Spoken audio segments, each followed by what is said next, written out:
install, and as you get deeper into camp, is it harder to maintain that balance? Yeah, it's a great question. When you're a team in year two, offensively, defensively, there's certain liberties that you get to enjoy right in the first 5, 6 days of fall camp because you can carry a larger catalog of defense and offense than we would have, you know what I mean, in spring ball, in fall camp a year ago, because our guys understand it, right? They know it. We've been doing it over and over and over again. And really, for these freshmen that are coming in as mid-year enrollees, that's one of the things for me to be able to do with them when our other coaches go on the road recruiting. Grubb and I are sitting here, spending time with them, meeting with them, installing before we ever get to, spring workouts and then spring football.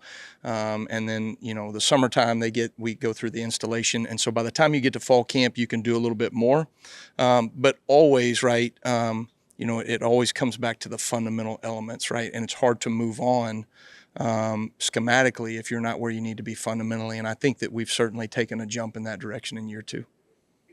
What are some things you can do now in the offseason and fall camp to increase the sack numbers this season? Yeah. So, that was one thing that, if you point to some of the areas that we had to improve upon from last year, being able to create negative plays in the backfield, being able to affect the quarterback, certainly from a standpoint of creating more sacks defensively.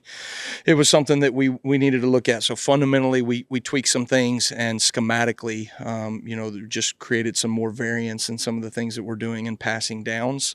I think we're in a good spot right now. I think, that's an ever-flowing, okay, what does this team do this week? How elusive is their quarterback?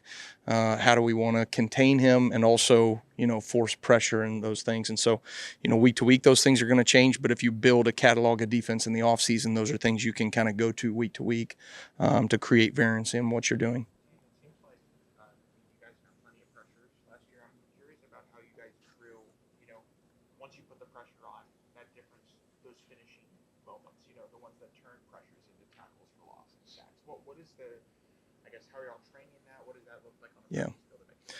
Well, there's creating the opportunity to make the play, right? And ultimately, production comes when a guy, right, executes his job and then he can finish on the ball carrier, right? We talk to the guys about this all the time. Before the ball is snapped, all right, and before you make a play, what does it take to bring a grown man to the ground, right? You gotta ask that question to yourself internally so that you are in position to physically go execute and bring a grown man to the ground. And so then the fundamental aspect of that, right, is we work all different variations of tackling. So we have tackle circuits that are focused on like pre-contact before we ever get to the point. Did we put ourselves in position to leverage the ball and then work to a proper contact tackle? So then we have a contact tackle circuit, and we do different variations of tackling, right? The actual act of the tackling itself. And then like today we worked situational tackles, right? So things that show up, with a quarterback scramble, goal line tackle, vice tackle in open field, swipe desperation tackle, right? Those are all different variations of being able to ultimately make the play when it matters most. When you look at last season, sometimes the rush defense was really good, sometimes it fell off a little bit. Was there a common thread when it did struggle? I think schematically, when you're dealing with 1+ style offenses, right, you're going to be more effective in the run game when you use all 11 bodies in the run game. That's just simple math and numbers, all right? And that's about as far as I can go with math and numbers, all right? But when it comes to being able to stop the 1+ quarterback run, right, those are elements where you have to have numbers and leverages at the point of attack, and you got to count for one more person out of the core. And so there's certain elements to, or do you want to sell the farm, right? And say, hey, I'm tired. I don't want to give up a 4-yard run every now and then, but at what cost? And that was one of the things I think we did a good job of last year, is limiting explosive plays and finding ways to create enough negatives as the season went on, right, to be able to get the offense into second and long off schedule style plays. But naturally, when you deal with a quarterback run system, you're just going to give up a few more yards in the run game. and unless you want to play that game, right, of where a guy can throw it over top. And to me, the game of football now is about limiting explosives that the offense can create, especially in the passing game. Quay was talked about James Harrison being a guy that you love to watch play. Yeah. What kind of power do you see in Quay? And I mean, obviously you and James are two different body types, but Yeah. any crossover there? I haven't thought about it necessarily from that perspective, but James Harrison would be one that I would want Quay to play like as well. I think Quay is on a team full of freaky people, Quay is the freakiest. You know what I mean? He is freaky athletic, and I think he's a special talent in terms of his strength. You watch him at the point of attack. When we started talking about violent hands, which is one of our Bama fundamentals that we continue to stress and harp on, Quay's ability to destroy blocks and get off and make plays. There was a play against Auburn. A guy came and, pulled against him. I mean, absolutely obliterated him at the point of attack. Those are things, right, that show up on tape in terms of his strength and physicality. But, ultimately, right, it's about knowing, what I like about Quay is like knowing when to and when not to, from a physical standpoint, be too aggressive. And I think he's learned a lot last year with the experience that he had. And I think he's what I would call, has turned himself into a controlled, aggressive player. What's it like working with Coach Grubb, and how do you guys complement each other? Well, we're both really competitive people, and so in that way, we don't compliment each other at all. But it's fun. It's fun competing against him every day. The experiences that he has had and that I've had, and we've never got to work together, but it's really enjoyable talking ball in the off season. I think when you see the game from a holistic view, which I think both of us kind of see the game, we have an appreciation for the other side of the ball and what's good scheme and what are good fundamentals, what are the things so we kind of bounce those ideas off of each other, which is really great.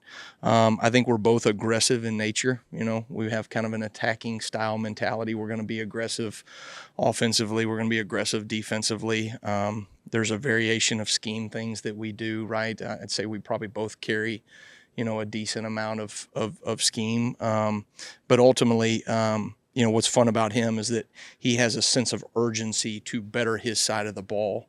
And hopefully if I get up in the morning the right way and take the steps right to do the same thing defensively, right, we are the pushers, right? The coordinators are the ones that are holding everybody accountable to the standard, right, from a detail standpoint of accomplishing the vision that we have in our heads, right? So he's fun to work with. Really enjoy it. How comfortable is Justin Jefferson, like on the field in your scheme?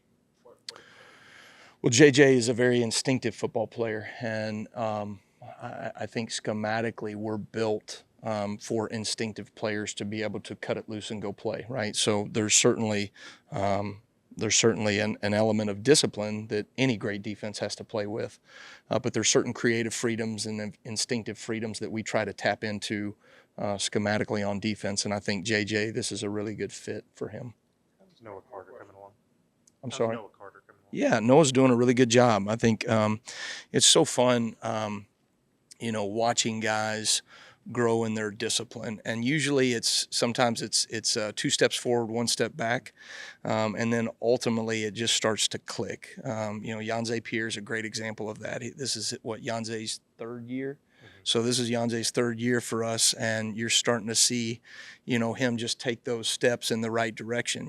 This is Noah Carter's 2nd year, and you see him taking steps in the right direction, but eventually there'll come a point where, if he'll keep pushing, you just see a massive step that a guy takes, and then all of a sudden he's a different person from a maturity standpoint, from a discipline standpoint, from accountability, and so it's fun to be able to kind of watch those guys move in that trajectory. Coach, moving to an interior standpoint, you can talk about what you've seen from the interior of the Alabama defensive line, from guys like Jeremiah Beeman and other guys like Tim Keenan and that group, Yeah. stuff like that. Yeah, I mean, obviously having TK back for another year is huge. Not just physically and who he is as a football player, but the accountability that he has in that room for a bunch of other younger players. I think he does a great job of holding that room accountable, of pushing the standard in that room. Beeman's a great example of a guy that grew up fast. Where he was a year ago as a true freshman at the beginning of the season to the role that he played for us in the bowl game and played it well, to where he was in the springtime to now. I mean, this dude has made great strides. He feels like a veteran player out there, even though he hasn't had some of the reps across the last season that maybe even Zabian Brown or another true freshman had. And so really proud of those guys. I think, Freddie and Jamie Mosley, those guys are doing a great job of really pushing that group from a physicality standpoint. These are the dog days of fall camp where you got to kind of push them through. The big guys, they got to be pushed. Right now they don't naturally want to run around the field for 60 snaps or whatever it may be, including individuals. So like the direction of that group, but certainly their maturity and development is going to be a huge indicator to our success. Charlie got one last question. You bring back Keon and Bray at safety. What have you seen from the guys behind them? Yeah, I don't want to put the cart before the horse saying this here, but I do think to this point we have shown a significant amount of maturity and development from our defensive back room. You think about where we were going into the Tennessee game a year ago, and I think I've mentioned this to you guys before, right? We played 6 players for 5 positions up until that game, right? And I'm talking the vast majority of the snaps when it mattered most, right? And then 5 of those guys went out. And so, we are in a much better position now with the depth, and I would say probably one of the more aggressive turnarounds that I've ever seen from one year to another year in terms of guys that you trust to be able to get on the field. And I think that's a tip of the cap, right, in terms of what Courtney Morgan and our defensive staff have done in recruiting. And then I think the development that you've seen from Maurice Linquist and Jason Jones to bring those young guys along has put us in a position to go compete at a much higher level this year than from a depth standpoint than we were a year ago. All right, thanks, guys. Roll Tide. Thanks, Cam.